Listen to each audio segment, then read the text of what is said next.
Good morning. I'm all ready for the holidays. You're back here for your last part of the Unit 4 review. Just a few problems left, and I'm starting on page 141.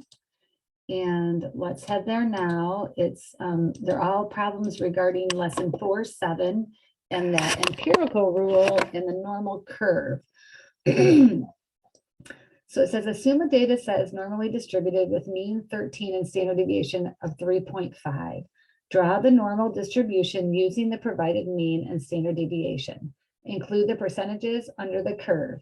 If the data set contains 50 data values, approximately how many of the data values will fall within the range of 9.5 to 16.5? Okay, so the key is to follow the curve and guidance from page 492.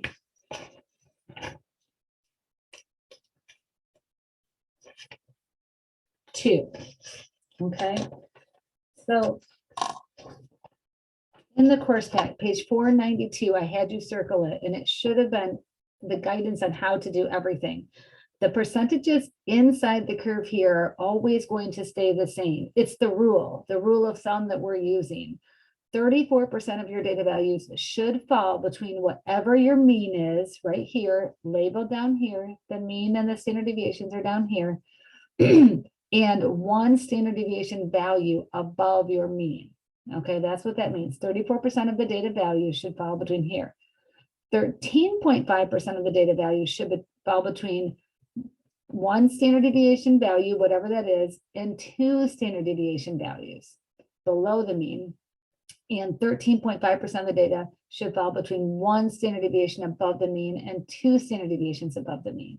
And if you add these together, we would say that 47.5% of the data should fall between the mean and two standard deviations. Okay, so the values of your variable, the values of your whatever topic you're talking about, go on the bottom of your curve, and your percentages that follow the rule go inside the curve every single time.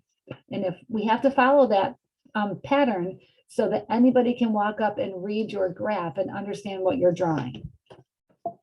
Okay, so I'm going to start by filling in my percentages from the rule. And that would be my 34%, 34%, and 13.5. Remember, there's 0.15 out here and 2.35 here.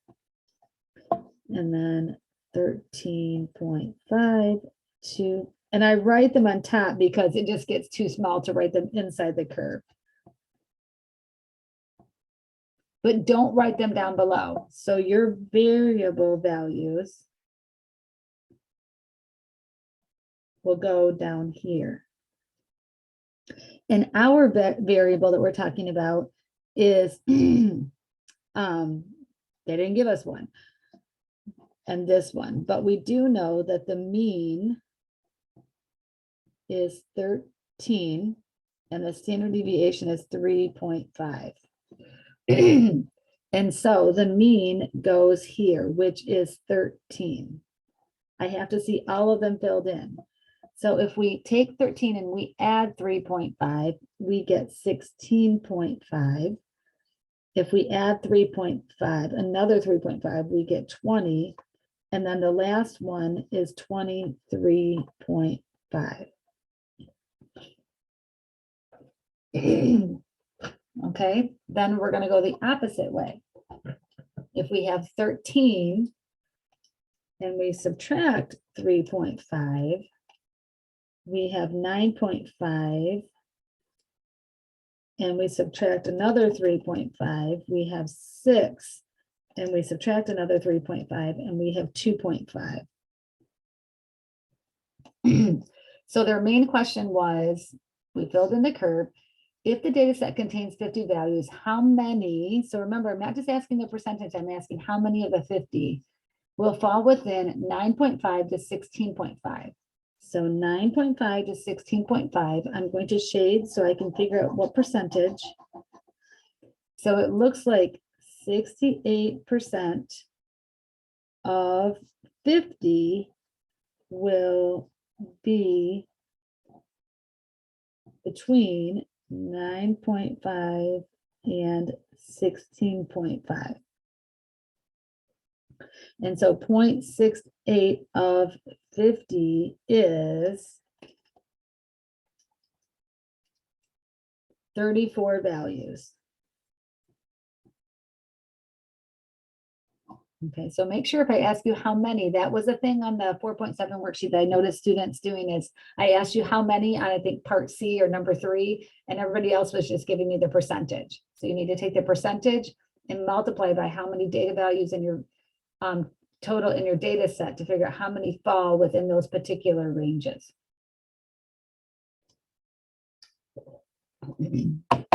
Okay, let's look at the next page. So question 21 here at the top. Assume a data set is normally distributed with mean 126 and standard deviation of 20. Draw the normal distribution using the provided mean and standard deviation. Include the percentages under the curve. And then we're going to answer another question similar to 20. Okay, so again, we're getting practice drawing the curve, and notice that my percentages are always going to be the same up here.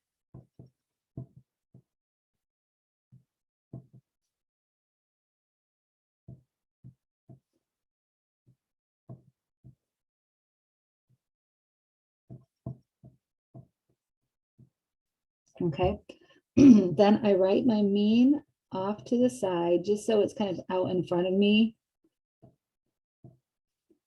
And they gave us the mean here and the standard deviation here. Okay, it's not our final question, but that's what we have to do just to set everything up. So again, my mean goes in the center. That's where most of my data should fall. I'm going to subtract 20, which is 1 standard deviation. I'm going to subtract another 20, which is a 2nd standard deviation. And I'm going to subtract another 20, which is a 3rd standard deviation. So this is the mean. This is -1 standard deviation. This is -2, and this is -3. And then I'm going to go above the mean by 20. 146, 166, and 186. So this is +1 standard deviations, +2, and +3. Then it says, if the data set contains 350, so if there are 350 in my data set, how many fall within 86 to 166? So that would be 86 to 166, okay? And then that means I need all of these percentages. So that's 13.5 plus 34 plus 34 plus 13.5. So that is 95%.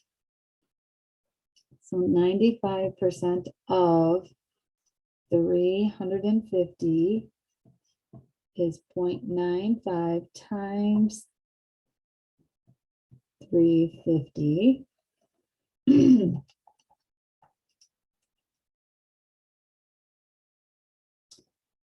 Is 332.5 values. Now, we don't know if we're talking about people, cars, animals. They just told us data values. Let's look at 22 and 23. So 22 says, assume that males have a mean height of 69.1 with a standard deviation of 2.9, and females have a mean height of 63.7 with a standard deviation of 2.7, which we learned that in the course pack. So based on z-scores, would a 5'4" male or a 4'10" female be taller compared to the rest of their gender? Explain. So using z-scores. So let's remember, a z-score is the observation subtracting the average, the mean, divided by the standard deviation. So let's look at the male. We also have to remember that they gave it in feet and inches, but the information about the genders is all in inches. So a 5'4" female, I'm sorry, 5'4" male would be 5 feet plus 4 inches is 5 times 12, because there's 12 inches in a foot plus the extra 4. So they are 64 inches. And then the female is 4 times 12 plus 10. So she is 58 inches. Okay, so the male Z-score is the 64 inches, subtracting the mean male, which is 69.1, divided by their standard deviation. Now remember, if you put it in Desmos, it's a little bit easier just because you can see how it should actually look. Okay, so now I'm using Desmos to help me find the Z-scores of the male. And so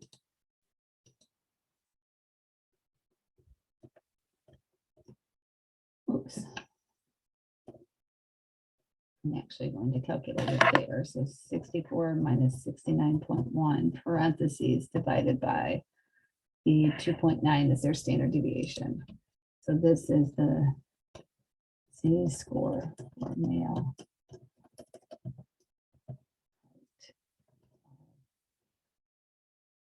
64 inches. And then we're going to do the same for the female down here.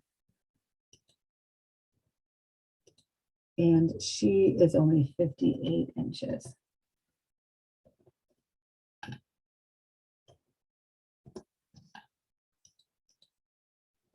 Cool thing I just love in Desmos, you can just copy and paste and then edit as needed. So she is 58 inches and the mean for women is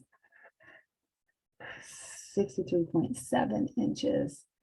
And the standard deviation for women is smaller, 2.7 inches.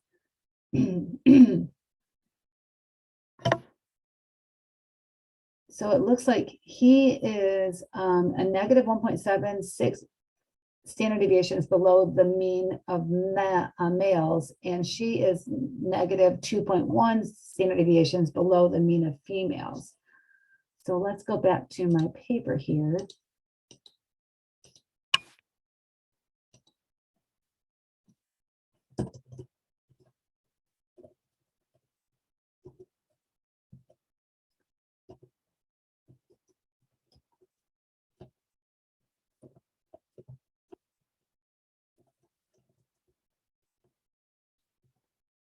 Okay. So he is a negative 1.76. And I'm just going to write down the formula so you can see how we did her. So she's 58 inches, subtracting the mean from females divided by their standard deviation. She's a negative 2.11. So if you think about this on a number line,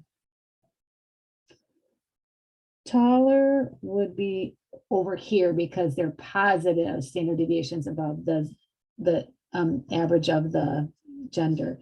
And over here would be shorter because they're under, they're negative. So here's the mean.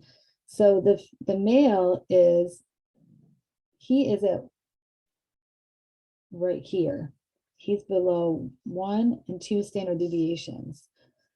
The female, she is over here. So she's definitely shorter compared to her gender's average. The question said, based on the Z-scores, would the male or the female be taller compared to the rest of their gender? So it looks like the male is taller. Neither of them are tall, but he's taller compared to his gender because he's closer to 0. It's concept you kind of need to sit and think about a little bit for a while. Let's look at 23 here. It says, if a student scored 1227 on the SAT, which has a mean of 1026 and a standard deviation of 210, then scored 110 on an IQ test with a mean of 100 and a standard deviation of 15, determine which test she did better on and explain your reasoning. Okay, so let's do her SAT Z-score and her IQ test Z-score. So the SAT has a mean of 1227 and a standard deviation. I'm using population symbols just for practice. They're calculated the same way. So she scored, oh, no, she scored 1227. I misread. The mean is actually, oopsie daisy, 1026. And the standard deviation is 210. So make sure you make those corrections here. The mean is 1026. The standard deviation is 210 for the SAT, and she scored 1227. So her score goes left. We're going to subtract the mean. So she did score higher than the mean, divided by the standard deviation.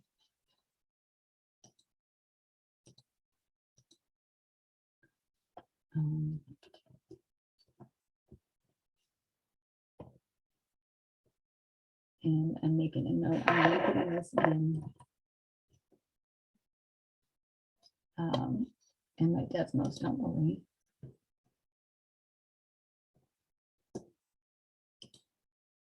And let's get this calculated here.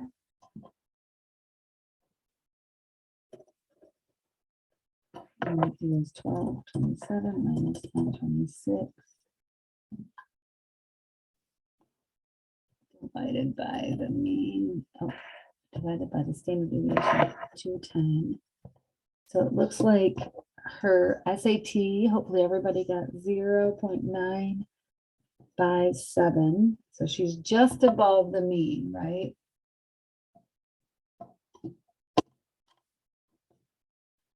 And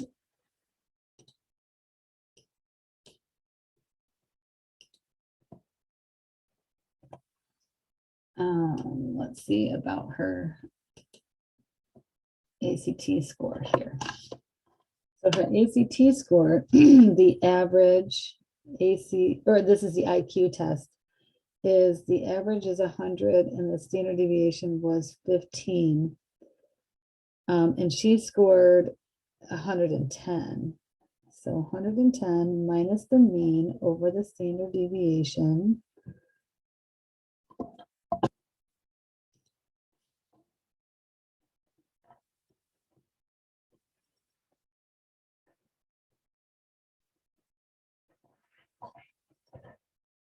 Is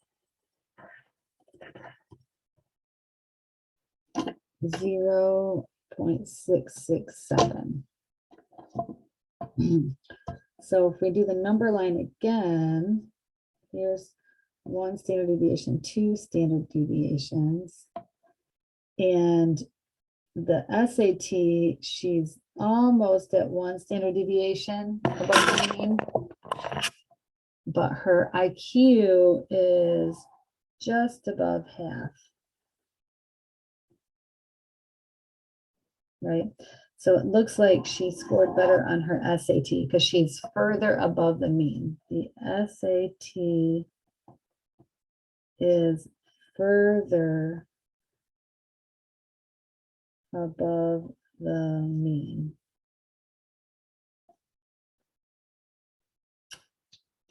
Hopefully you're feeling really good about Z-scores by now. And the last problem of the review for Unit 4, here it is, page 143, down here, page 143. This is problem 24. And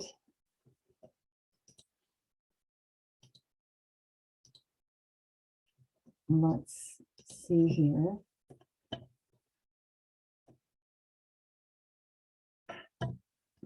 It says, suppose that the mean sale price for existing homes in the US is $213,000. Assume that that sale prices are normally distributed with a standard deviation of 44,000. Draw the normal distribution using the provided mean and standard deviation. Include the percentages under the curve as always. And then we're going to answer 2 questions here. Okay, so let's write here that the mean sale price is 213,000 and the standard deviation is 44. Those are the parameters that we're going to use to set up our scores down here. Okay, and then let's go ahead and just draw in our typical percentages because we're really getting good at that. Typical percentages for the empirical rule. The rule falls up here. So we have 0.15, 2.35, 13.5, 34, 34, 13.5, 2.35, and 0.15. Always the same on the inside.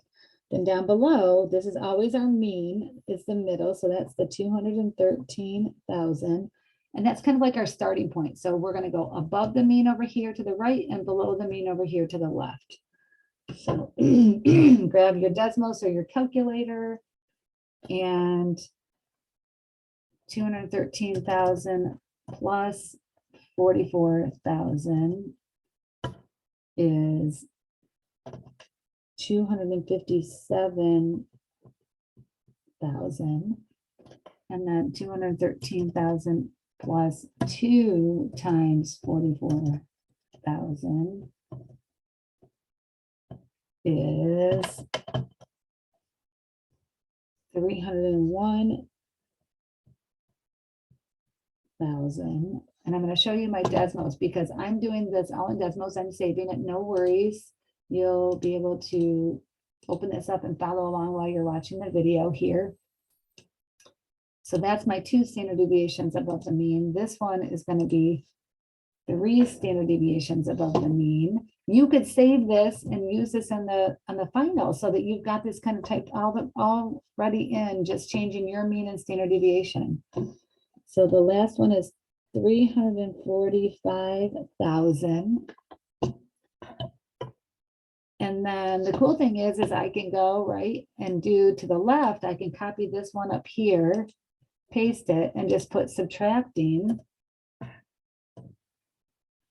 So this is 1 standard deviation below the mean, which is 169,000.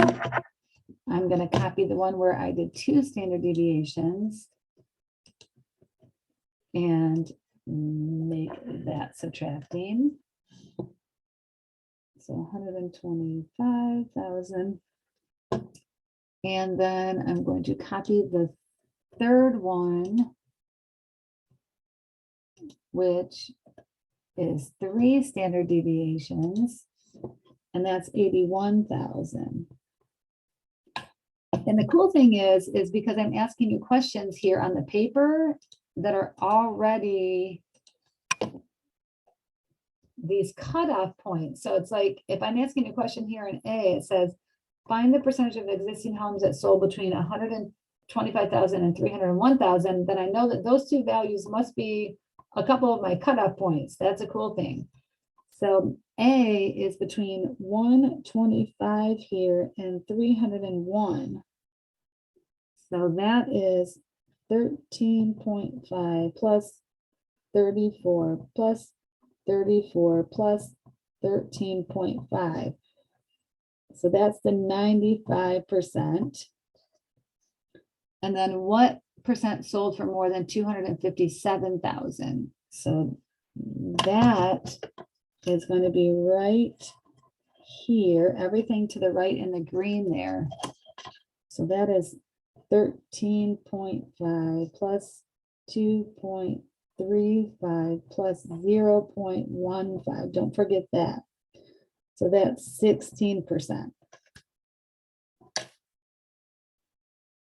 So that concludes the second part of our Unit 4 project. Hopefully this part has really strengthened your understanding of the empirical rule, you on the normal curve, and z-scores. And let me know if you have any other questions.